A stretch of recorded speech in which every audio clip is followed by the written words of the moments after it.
Hai, bertemu lagi di video kedua. Perkenalkan, nama saya Mutiara Suryani, NPM 50200778 dari kelas 4B Program Studi PGSD dengan mata kuliah Telaah Kurikulum bersama dosen pengampu Bapak Tio Gusti Satria, Magister Pendidikan. Di video kali ini, saya akan mengangkat materi tentang model dan prinsip pengembangan kurikulum. Jangan lupa ditonton. Yang pertama yaitu model pengembangan kurikulum. Yang kesatu, model administratif. Administratif di mana model ini dilakukan oleh pihak-pihak yang memiliki wewenang atau kebijakan terkait. Alurnya adalah dari atas ke bawah, artinya pemerintah bertugas untuk menyiapkan rancangan pembelajaran. Rancangan tersebut nantinya akan dilakukan oleh satuan pendidikan di wilayah pemerintah tersebut dan operasinya akan dilakukan oleh para guru dan dalam pembelajaran. Lanjut yang kedua yaitu model pendekatan Grarots. Model ini merupakan kebalikan dari model administratif, di mana pengembangan kurikulum pada model administratif dilakukan oleh pemerintah secara penuh. Pada model pendekatan Grassroots, satuan pendidikan atau sekolah yang mengembangkan model pembelajaran untuk diterapkan dalam proses pembelajaran. Lanjut yang ketiga yaitu model Basecamp. Dan sesuai dengan namanya, model ini dikembangkan oleh Basecamp yang merupakan ahli di bidang kurikulum. Ia mengemukakan ada 5 tahap pengembangan kurikulum. Yang pertama yaitu menentukan ruang lingkup pengembangan. Yang kedua adalah menetapkan pihak-pihak yang terlibat di dalamnya yang di dalamnya terdapat ahli kurikulum. Yang ketiga yaitu pembentukan dewan sebagai koordinator dengan tugas atau tim penilai dari pelaksanaan kurikulum sebelumnya. Yang keempat yaitu implementasi kurikulum dengan tugas menetapkan kurikulum baru yang telah ditetapkan. Dan yang terakhir adalah evaluasi terhadap pelaksanaan yang sedang berjalan, apakah sudah sesuai dengan tujuan atau belum. Mode ini dapat menjadi alternatif yang cukup cocok karena melibatkan ahli-ahli kurikulum. Lanjut model yang keempat yaitu model demonstrasi. Model demonstrasi sebenarnya mirip dengan model grassroots, yaitu sama-sama datang dari satuan pendidikan atau dari bawah.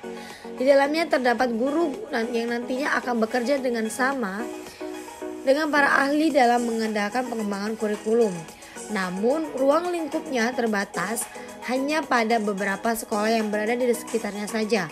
Model ini dianggap paling sederhana karena skalanya yang kecil. Lanjut model yang kelima yaitu model pemecahan masalah. Dalam prosesnya, model ini melibatkan seluruh pihak untuk sama-sama terlibat, yaitu peserta didik, wali murid, dan pihak-pihak sekolah mandiri.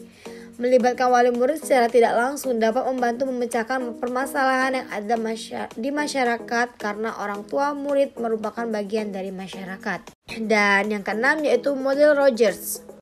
Merupakan buah hasil pemikiran dari Charles Rogers, seorang ahli psikologi. Ia berpandangan bahwa manusia sebenarnya memiliki banyak potensi yang dapat dikembangkan, namun ia memiliki hambatan dalam mengembangkannya. Dan yang terakhir yaitu model tabah terbalik.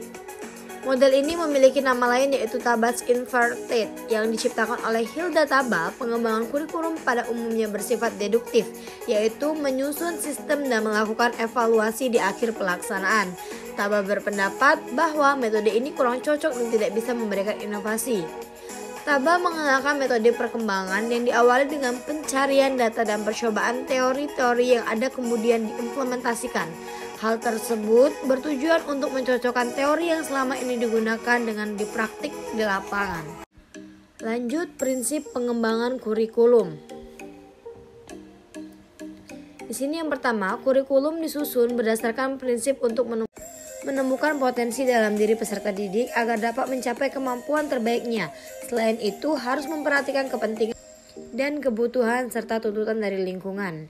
Yang kedua yaitu memperhatikan karakteristik peserta didik yang beragam mulia dari agama, sosial budaya, adat istiadat, jenis kelamin, dan lain sebagainya.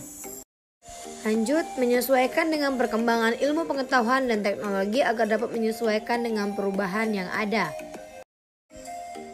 Dan yang keempat, mampu memenuhi kebutuhan masyarakat sebagai pemecah berbagai permasalahan yang dihadapi dalam kehidupan.